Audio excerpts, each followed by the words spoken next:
Hi hello welcome to జిహార్ TV. Musical night పెట్టారు కదా చంద్రబాబు నాయుడు, దానికి ఎమ్మెల్సీ ఎన్నికల కోడ్ వర్తించదా? వైఎస్ జగన్ గారు రైతుల్ని పలకరించాలంటే మాత్రం కోడ్ వర్తిస్తుందా? కేసులు పెడతారా? సెక్యూరిటీని తగ్గిస్తారా? అన్నదాతల కోసం కేసులు పెట్టించుకోవడానికి వైఎస్ఆర్సీపీ సిద్ధంగా ఉంది అని గుంటూరు జిల్లా వైసీపీ అధ్యక్షులు అంబటి రాంబాబు అన్నారు. మేము ప్రకటిస్తే ఇవాళ పరిస్థితి ఏంటండి? 1,50,000 2 లక్షల రూపాయలు పెట్టుబడి పెట్టవలసిన పరిస్థితి ఏర్పడింది. విపరీతమైన తెగుళ్లు వచ్చాయి, దిగుబడి తగ్గిపోయింది. 20 క్వింటాల్స్ పండవలసినటువంటి మిర్చి 10 క్వింటాల్స్ పండుతుంది. తాలు కొంత పెరుగుతూ ఉంది. ఇవాళ చంద్రబాబు నాయుడు గారు ఇమీడియట్గా దానికి మద్దతు ధర ప్రకటించొద్దండి. మేము ఆ రోజు ప్రకటించామే. 2021 సంవత్సరంలో 5 ఏళ్ల క్రితం మేము పంటలకు 7,000 రూపాయలు ఆ రోజు ప్రకటిస్తే ఇవాళ డబ్బులు అయితే 14,000 15,000 మద్దతు ధర ప్రకటించవలసినటువంటి అవసరం ఉంది. ఆ రోజు మేము ప్రకటించి ఇంటర్నల్ కాంపిటీషన్ పెట్టి ధరలు తగ్గకోకుండా రైతు నష్టపోకుండా ఉండే విధంగా చేసినటువంటి ఘనత మాది కాదా? మేము చేయకుండా చేస్తాం. 5 సంవత్సరాలు ముఖ్యమంత్రిగా పనిచేసినటువంటి జగన్మోహన్ రెడ్డి గారు రైతుల పక్షాన నిలబడి రైతులకు మద్దతు ధర కల్పించే విధంగా అన్ని చర్యలు తీసుకున్నాం. మార్కెట్ రంగంలోకి దింపి అనేకమైనటువంటి ఉత్పత్తులు కొన్నాం. ధాన్యం కొనుగోలు విధానంలో 65,000 కోట్ల రూపాయలు వెచ్చించి ధాన్యాన్ని కొన్నటువంటి సందర్భం. అదేవిధంగా ఇతర పంటలకు సంబంధించి 7,800 కోట్ల రూపాయలు వెచ్చించాం.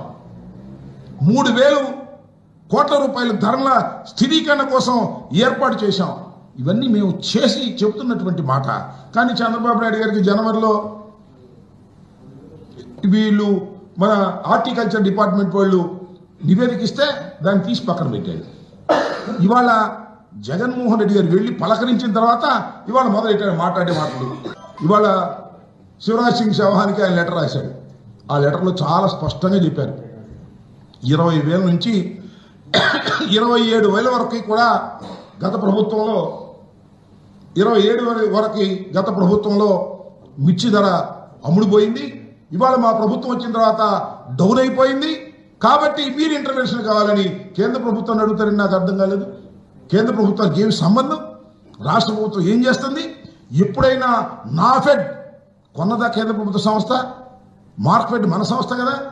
రాష్ట్ర ప్రభుత్వం మార్క్ఫెడ్ని రంగంలోకి దించి కొనవలసినటువంటి మిర్చిని ఇవాళ మీనమేషాలు లెక్కబెట్టి వాళ్ళని పిలిచి మాట్లాడటం, వీళ్ళని పిలిచి మాట్లాడటం, ఇలాంటి నాటకాలు ఆడేటటువంటి పరిస్థితికి వాళ్ళ చంద్రబాబు నాయుడు గారు చేస్తూ ఉన్నారు. అదేమంటే జగన్మోహన్ రెడ్డి గారు వెళ్ళి పలకరిస్తే మా మీద కేసులు.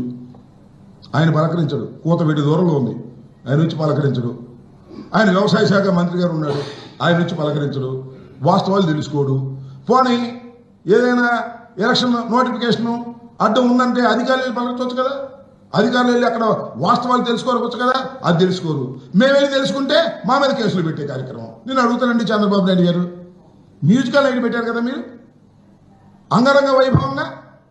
ఆ మ్యూజికల్ నైట్కి అందా వచ్చారు కదా, దానికి మాత్రం ఎన్నికలు కూడా వర్తించదు. జగన్మోహన్ రెడ్డి గారు వంశీ గారిని పలకరించడానికి వెళ్ళారు కదా, దానికి మాత్రం ఎలక్షన్ కూడా వర్తించదు. రైతుని పలకరించాలంటే మాత్రం ఎలక్షన్ కూడా వర్తిస్తుంది. మా మీద కేసులు పెట్టారు, కేసులు పెడితే పెట్టారు. We don't care that. రైతుల కోసం కేసులు పెట్టించుకోవడానికి వైఎస్ఆర్ కాంగ్రెస్ పార్టీ సిద్ధంగా ఉంది. జగన్మోహన్ రెడ్డి గారికి ఇచ్చినటువంటి సెక్యూరిటీని విత్డ్రా చేశారు ఆ రోజున.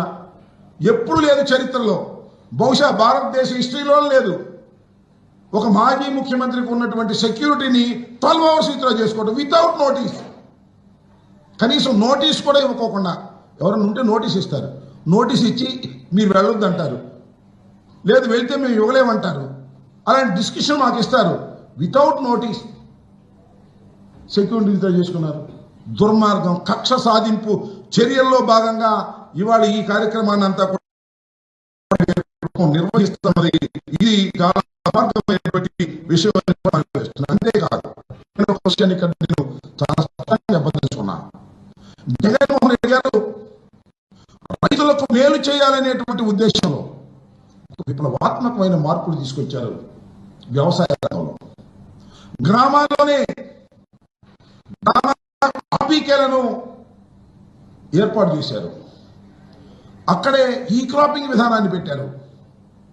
అక్కడే ఉత్పత్తుల్ని అమ్ముకునేటటువంటి అవకాశాన్ని కల్పించారు. అక్కడే విత్తనాలని మందుల్ని కొనుక్కునేటటువంటి వ్యవస్థను ఏర్పాటు చేశారు. కానీ ఈ వ్యవస్థను రద్దు చేసి పరిస్థితే అన్నింటినీ నిర్వీర్యం చేశారే. రైతుకు రావాల్సినటువంటి అన్ని సదుపాయాలను గంగలో కలిపేసినటువంటి వ్యక్తి నారా చంద్రబాబు నాయుడు గారు.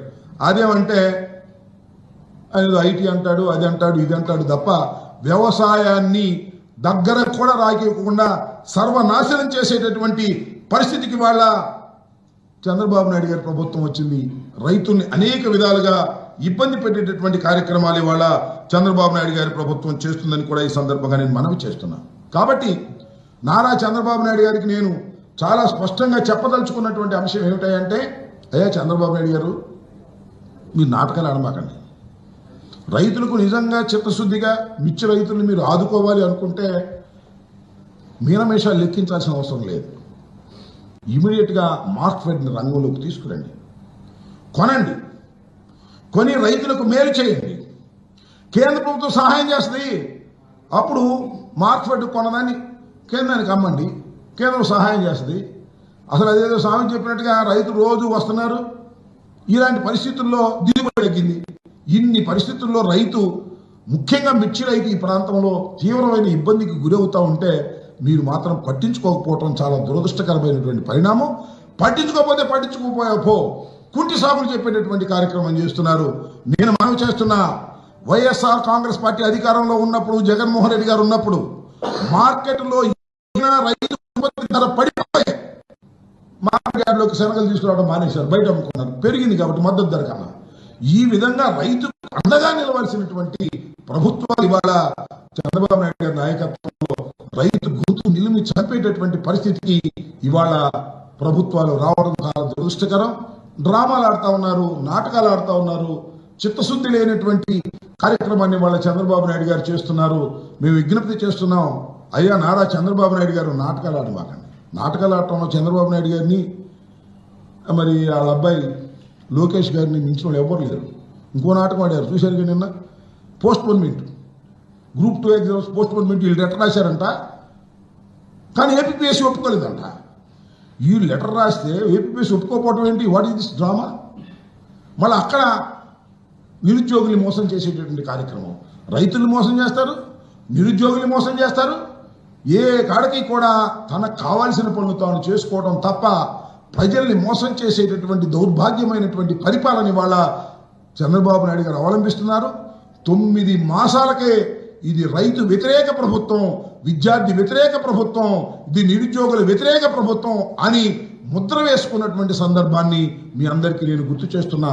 Hi, this is Swathi. Like చేయండి, షేర్ చేయండి, కమెంట్ చేయండి అండ్ సబ్స్క్రైబ్ చేయండి GR TV. Hi, this is Monica. Please like, share and subscribe GR TV.